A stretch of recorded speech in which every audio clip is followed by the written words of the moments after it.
We came here to work with the Bihar government on the management of Kala-Azar disease. And later MSF realized that there's a lot of correlation between Kala-Azar and HIV. When MSF went into this, they realized that there are this group of HIV patients who have advanced HIV that nobody wants to take care of, nobody wants to provide medical care to.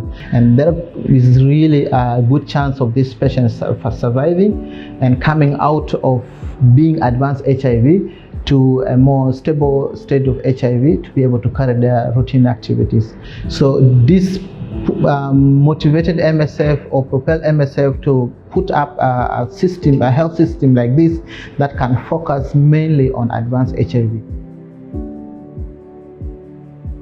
Advanced HIV is a new concept. It has come out of regular treatment of HIV.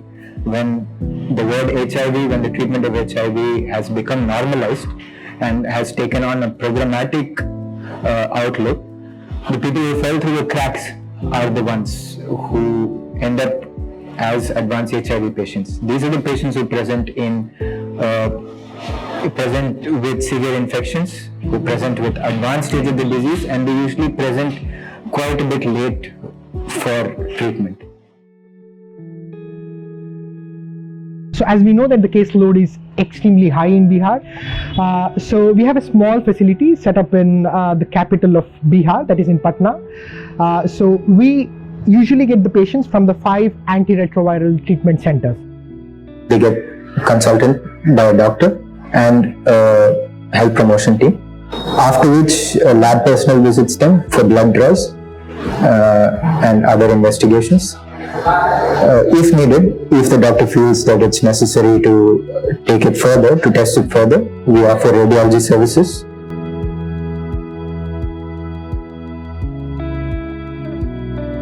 As we started to treat advanced HIV patient in Feb 2019, after 3 to 6 months, we observed that most of the resources or budget are being spent under the second and third level of antibiotics like meropenem and others. The reason being is that majority of the patients were already on the several antibiotics. Therefore, to treat those kind of patients needed higher level of antibiotics. Before we start a patient on antibiotics, we try to use the laboratory, take samples, investigate, confirm the presence of the bacteria or the microorganism, which microorganism is that, what is it culturing, what drug is it sensitive to, and then following that we are able to start providing antibiotics to our patient.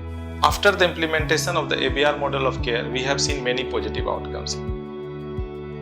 It has reduced the length of hospital stay of the patient with efficient use of accurate antibiotics.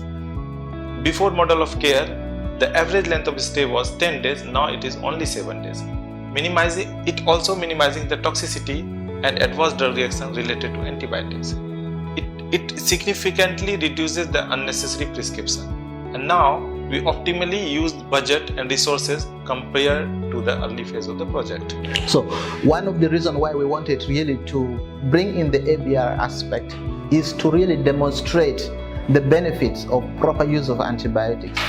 There must always be a reason for me prescribing an antibiotics. So we were using less antibiotics. This never affected our mortality. Our mortality continued to decline, which was really good. And only patients who really were confirmed to have bacterial infections were put on antibiotics.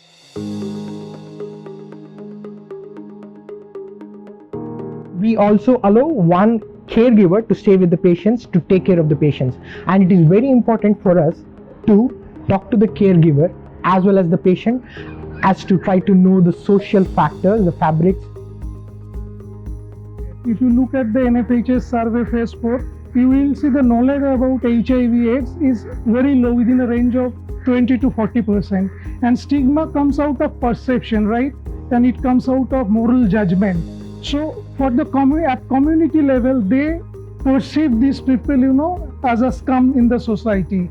And they try to ostracize these people because of their stigma. we help the patient in coping with the marginalizations, that they have experienced, not just like, the society or the community at larger, but also at their home facility itself. So our motto is not just to reduce the level of anxiety and depression, but also to give the controllability and the predictability back in their hands, so that they can deal with the future and the current stresses that they are going through. So that is a platform where we created, where we provide not just the individual sessions to the patients, but also a lot of mental health support goes into helping the family members as well.